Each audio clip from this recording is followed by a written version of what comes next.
Students एक unavoidable reason की वजह से वीडियो हाफ है, तो क्वेश्चन 2 तक ही है पूरी वीडियो। हेलो स्टूडेंट्स, कैसे आप सभी लोग? होप करता हूँ आप सब बढ़िया होंगे, राइट बढ़िया रहेंगे। स्टूडेंट्स आज हम करने वाले हैं चैप्टर 6 जो बहुत पहले कराया था भाई, पता नहीं कितनी पहले कराया था, उसकी एक्सरसाइज 6.1 हो चुकी है। अब हम करेंगे लास्ट एक्सरसाइज 6.2 उसके इंट्रोडक्शन के साथ। तो चलिए शुरू करते हैं बिना किसी देरी के। आ जाते हैं इंट्रोडक्शन पे। इंट्रोडक्शन में हमें पहला मिल जाता है कि पैरेलल लाइंस और ट्रांसवर्सल में क्या फ़र्क है और हम उनको क्या क्या कह सकते हैं। पहली बात मैं आपको समझा देता हूँ। पैरेलल लाइन तो आपको पता ही है, नहीं पता तो बता देता हूँ। मैंने आपको 6.1 में इंट्रोडक्शन दिया था कि पैरेलल लाइन जो होती है जो एक दूसरे को इंटरसेक्ट नहीं करती और एक दूसरे के सीधे में चलती है। अब ट्रांसवर्सल क्या होती है, इंग्लिश में लिख रहा हूँ तो हिंदी में भी समझाऊंगा। Transversal is a line which intersects two or more parallel lines.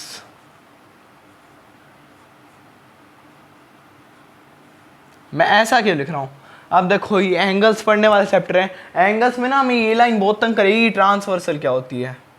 अब याद रखें ट्रांसवर्सल एक ऐसी लाइन है, एक ऐसी क्या कह सकते हैं लाइन है जो इंटरसेक्ट करती है दो या दो से ज़्यादा की पैरेलल लाइन को। देखो ये है ट्रांसवर्सल की डेफिनेशन। तो याद रखना what is transversal and what are parallel lines which do not intersect each other. एक दूसरे को काटती नहीं है कभी भी, एक दूसरे से इज्जत में रहती है बिल्कुल।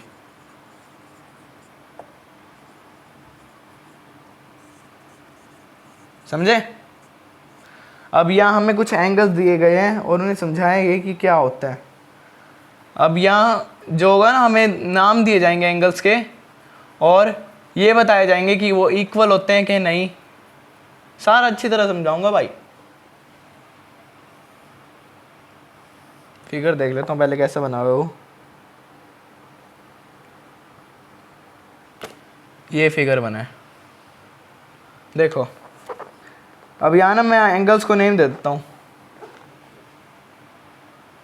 1 2 3 4 और ये फिर 5 6 7 एंड 8। मैं इनको नाम क्यों दे रहा हूँ समझाता हूँ भाई। सबसे पहले हमें दे रखे हैं what are corresponding angles. Corresponding angles हमें दे रखेंगे कि कौन कौन से हैं उसमें। तो कोरेस्पॉन्डिंग एंगल्स हैं इसमें एंगल 1 एंड 5। देखो ये ऊपर है, ये ऊपर है, तो दोनों इक्वल होंगे, एंगल 1 एंड एंगल 5। फिर तो 2 एंड 6 भी होने चाहिए। हाँ 2 एंड 6 भी हैं, एंगल 2 एंड एंगल 6। फिर तो 7 एंड 3 भी होने चाहिए, तो एंगल 3 एंड एंगल 7। अब ये सारे हो गए तो एंगल 4 और 8 भी होगा, बिल्कुल होगा, एंगल 4 एंड एंगल 8। ये दे रखे, ये दे रखे और आपको अच्छी तरह समझ आ गए कि ये ऊपर नीचे कहीं भी पाए जा सकते हैं, पर मेन कॉमन पॉइंट क्या है, ये ऊपर दोनों एक साथ दिख रहे हैं। 7 और 3 की जगह 1 है, 8 और 4 की जगह 8 है, 2 और 6 की जगह 1 है और 1 और 5 की जगह 1 है। Alternate interior angles, alternate interior angles.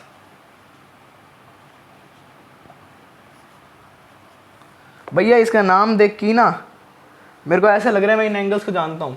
नाम देखो, ऑल्टरनेट एक दूसरे से अलग है। ऑल्टरनेट यानी कि एक सूरज है तो एक चांद, अपोजिट है ना, एक आसमान है तो एक ज़मीन, इतना फ़र्क। और साथ साथ इंटीरियर की अंदर अंदर है, एक दूसरे को विजिबल है। जैसे कि मून और सन साइंस में बता रखे कि विजिबल होते हैं एक दूसरे को जब ग्रहण लगता है। तो हम कह सकते हैं एंगल 3 एंड एंगल 5, नहीं एंगल 3 एंड एंगल 5 सही में, हाँ एंगल 3 और एंगल 5 एक दूसरे के सामने है। अपोजिट तो नहीं कह सकते, मैंने गलती से पहले अपोजिट बोल दिया कि देख सकते हैं एक दूसरे को अच्छी तरह, ऊपर नीचे है। Angle 4 and angle 6। अब इसमें 2 और 8 नहीं आएंगे और 1 और 7 नहीं आएंगे। क्यों? क्योंकि वो आते हैं, एक सेकंड में पहले इरेज कर देता हूँ, हटा देता हूँ इसको, ये बीच में बहुत तंग कर रही है। तो ऑल्टरनेट एक्सटीरियर एंगल्स जो एक दूसरे को बिल्कुल भी नहीं देख सकते पर इक्वल हैं। कौन से? Angle drawing angle 2 and 8 and angle 1 and angle 7 alternate interior हो गए, कॉरेस्पॉन्डिंग हो गए और ऑल्टरनेट एक्सटीरियर एंगल्स हो गए। अब हम आते हैं interior angles on the same side of transversal. Interior angles जो हैं सेम साइड ट्रांसवर्सल के। अब ट्रांसवर्सल क्या है? कट। तो इंटीरियर 4 and 6 नहीं, 4 and 5 आएगा। और वो कौन सा है? Interior angles on same side of transversal. Interior angles on same side of transversal. अब ये आप इंट्रोडक्शन समझोगे ना, आपको आधी ज़्यादा एक्सरसाइज यहीं आ गई है। मेरे को भी यही आई थी जब मैं समझा था।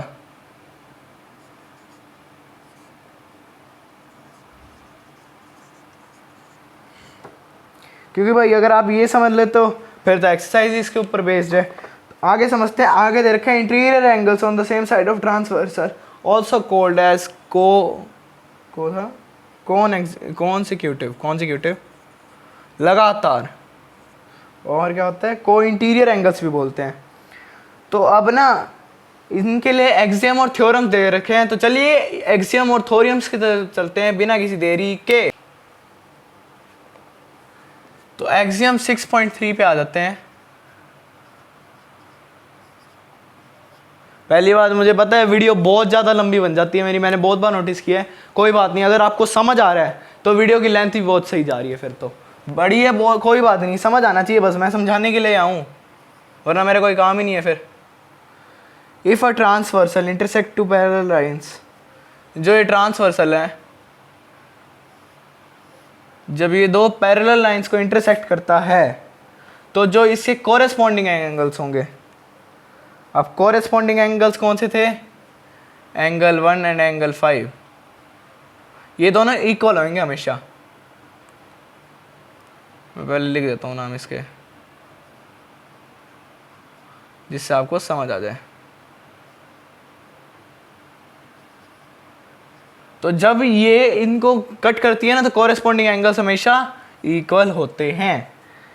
एक्सियम 6.4 क्या कहती है? If the transversal intersects two lines such that a pair of corresponding angles is equal then two lines are parallel to each other.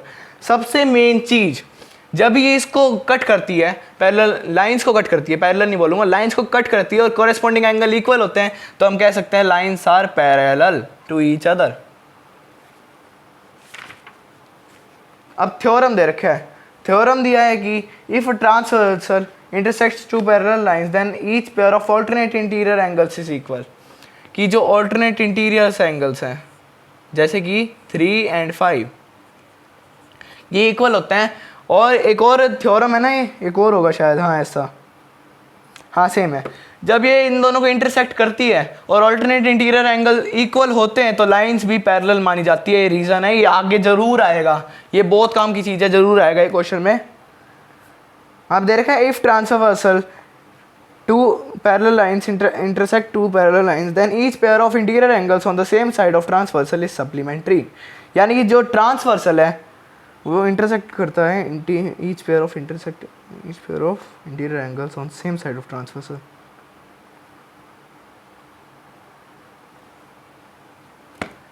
जब ये इंटरसेक्ट करता है दो एंगल्स को जो सेम साइड ऑफ ट्रांसवर्सल पे हैं, तो हम कह सकते हैं कि जो ट्रांसवर्सल है वो सप्लीमेंट्री में जा रहा है। यानी कि सीधा है तो सप्लीमेंट्री में जाएगा। सप्लीमेंट्री क्या होता है? Supplementary angles 180 degree. तो ये जब दोनों को इंटरसेक्ट करेगा तो हम कह सकते हैं वो सप्लीमेंट्री है। If transversal intersect such that a pair of interior angles on the same side of transversal is supplementary then two lines are parallel। यही रीज़न है कि जब हम कह सकते हैं कि जो इंटरसेक्ट करता है दो एंगल्स को, मैं इसका है ना डायग्राम समझ में नहीं आ रहा कैसे बनेगा। इन दोनों को इंटरसेक्ट करेगा तो ये कह सकते हैं ये सप्लीमेंट्री लाइन है और साथ साथ दोनों ये पैरेलल लाइंस हैं। इस चीज़ का ध्यान रखना है। Theorem 6.6 lines which are parallel to the same line of एक second lines which are parallel to the same line are parallel to each other. Lines, जब तीन लाइन्स एक दूसरे के पैरेलल, दो में से एक दूसरे के पैरेलल है तो तीसरी पैरेलल होगी, ये शायद कहना चाहते हैं। और क्या दे रखा है, और सीधे एग्जाम्पल है। तो एक्सरसाइज पे चलें, तो चलिए एक्सरसाइज पे चलते हैं बिना किसी देरी के। क्वेश्चन 1 पे आ जाते हैं भैया। क्वेश्चन 1 हमें दे रखा है बड़ा ही मज़ेदार। ये डायग्राम वापस आ गए, पहली वीडियोस में भी आए थे, बहुत तंग करके चले गए थे। तो आ जाते हैं, ये दे रखा है 130 डिग्री, ये दे रखा है y, ये दे रखा है x, ये दे रखा है 50 डिग्री। तो हमें क्या निकालना है भाई, हमें निकालना है कि x और y की वैल्यू और ये दिखाने की line A B C D एक दूसरे के पैरेलल हैं। दिखा देंगे भाई, बहुत आसान है। देखो बहुत तरीके हैं इसको करने के। y की वैल्यू 130 डिग्री होगी। वी क्या होता है, वर्टिकल अपोजिट एंगल्स। जब दो एंगल, ये एक x है जो इस पे, जब ये दो एंगल्स एक दूसरे के सामने है ना तो ये हमेशा वो होंगे इक्वल। या ये दो भी, ये बना देता हूँ मैं डबल डबल। देखो अब ये दोनों इक्वल है, ये दोनों इक्वल है। आप फिर अगर वो करके देखोगे ना, लीनियर पेयर जब एक लाइन पे एक एंगल होता है और वो जो कट कर रहा होता है तो राइट वाला भी एंगल इक्वल होता है लेफ्ट वाले के, या एक तरफ से कह सकते हैं उन दोनों का जो सम है वो हमेशा आता है 180 डिग्री। तो ये होता है लीनियर पेयर। तो मैं कह सकता हूँ कि VOA के हिसाब से y की वैल्यू 130 डिग्री है, बिल्कुल है। अब y की वैल्यू मैं कह सकता हूँ कि जो है ना, क्या था वो, कौन से एंगल से, ऑल्टरनेट इंटीरियर एंगल्स, नहीं कोरेस्पॉन्डिंग एंगल्स, हाँ कोरेस्पॉन्डिंग एंगल्स के हिसाब से y की वैल्यू x के इक्वल हो सकती है, बिल्कुल हो सकती है। तो y की वैल्यू होगी x, यानी कि 130 डिग्री इज इक्वल टू 130 डिग्री, हैंस प्रूव्ड। और ये भी कर सकते हैं कि 50 डिग्री को जब हम x से लीनियर पेयर लेंगे तो x की वैल्यू फिर भी 130 डिग्री आएगी। तो इस चीज़ का प्रूफ है कि y की वैल्यू भी 130 डिग्री है एंड x की वैल्यू भी 130 डिग्री है, और ये बिल्कुल सही है। लिख के ले लो, ये क्वेश्चन 1 यहाँ लिखा हुआ है ना, तो यही कर देता हूँ मैं, इसको ऊपर आ जाएगा जगह। तो फिगर 6.29 मैं बना के दिखा देता हूँ आपको। ये जो फिगर है इसमें हमें वैल्यूज रखी है, ये है x, ये है y और ये है z। अब देखो हमें क्या निकालना है भाई, यहाँ दे रखा है कि अगर ए बी, एक सेकंड मैं लाइन के नाम लिख देता हूँ पहले, A B C D F, बस यही है दो। देखो भाई अब दे रखे है कि y और z जो है वो रेशियो में 3:7 के, y ratio z is equal to, y ratio z है ना, हाँ 3:7। तो कह सकते हैं हम इनको रेशियो से निकाल के ले लेते हैं, that let the ratio be a, तो हमारी वैल्यू हो जाएगी 3a एंड 7a। तो इस हिसाब से निकाल लें तो हो जाएगी हमारे z की वैल्यू 7a एंड y की वैल्यू 3a।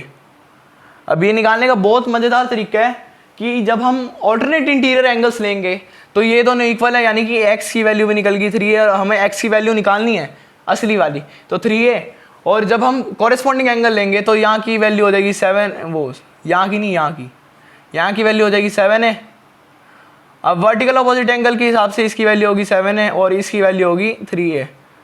तो एज एक लाइन पे जब पूरा गोल बन रहा है तो हम कह सकते हैं वो गोल की वैल्यू 360 डिग्री होगी, या जो हाफ सेमी सर्कल है 3a + 7a उसकी वैल्यू 180 डिग्री होगी, बिल्कुल होगी, क्योंकि जब एक लाइन पे पूरा बहुत सारे एंगल यूं सर्कल बनता है तो वो एंगल होता है 360 डिग्री का। तो हम कह सकते हैं कि 7a + 3a is equal to 180 डिग्री as they are a linear pair. तो 10a इज इक्वल टू 180 डिग्री, a इज इक्वल टू 18। तो x की वैल्यू थी 3a जो होगी 3 × 18 54, और ये हमारा निकल गया एक और आंसर।